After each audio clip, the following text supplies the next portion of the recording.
நம்ம ஊரில் எளிமையாக கிடைக்கக்கூடிய பொருட்கள் பற்றி நான் அதிகம் பேசிகிட்டு இருக்கேன். அந்த மாதிரி ஒரு விஷயம் தான் இந்த பதிவில் நான் பேச போகிறேன். நம்ம எல்லாருக்கும் தெரியும் வேப்ப மரம்.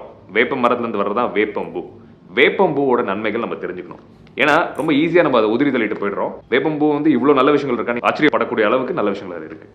முதல்ல ரொம்ப முக்கியமான விஷயம், நம்ம வீட்டில் குழந்தைங்க இருந்தாங்கன்னா அவங்க வேப்பம்பூ சாப்பிட்ற பழக்கத்தை நம்ம கொண்டு வரணும். ஏன்னு பார்த்தீங்கன்னா குழந்தைங்களுக்கு அதிகமாக வயிற்றுல பிரச்சனை வர்றது முக்கியமான காரணம் புழுக்கள். இந்த புழுக்களை எளிமையாக வெளியே தள்ளுறதுக்கு அடிக்கிறதுக்கு இந்த வேப்பம்பூ ரொம்ப உதவியாக இருக்குது. ரெண்டாவதாக பார்த்தீங்கன்னா நம்ம கல்லீரலுக்கு ரொம்ப நல்லது பண்ணக்கூடிய ஒரு விஷயம் வேப்பம்பூ. ஏன்னு பார்த்தீங்கன்னா நம்ம கல்லீரல் வந்து விடாமல் 24 மணி நேரம் உழைச்சிட்டு இருக்கு. நம்ம கண்டது கடிதை சாப்பிட்றோம். அதனால வந்து அந்த லிவர் ரீஜெனரேட்டிவ் கெப்பாசிட்டின்னு சொல்கிறோம் இல்லையா, அதை இது அதிகப்படுத்துது. வேப்பம்பூ அதிகப்படுத்துது. ப்ளஸ் அதாவது கெட்ட விஷயங்கள் எல்லாத்தையும் வெளியே தள்ளுறது நம்ம உடம்புல வந்து இந்த கல்லீரல் தான் பண்ணுது.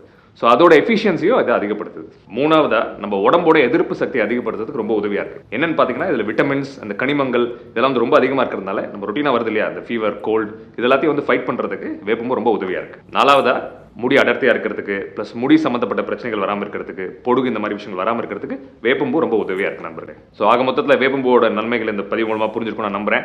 ரொம்ப ஈஸியாக கிடைக்கிற ஒரு பொருள், அதனால நம்ம அதை உதாசீனப்படுத்த வேண்டாம். வேப்பம்பூவை நம்ம டெய்லி சாப்பிட்டு இல்லை அட்லீஸ்ட் வாரத்துக்கு 3 தடவை சாப்பிட்டு அதோட நன்மைகளை நம்ம பெறலாம் நண்பர்களே. நன்றி.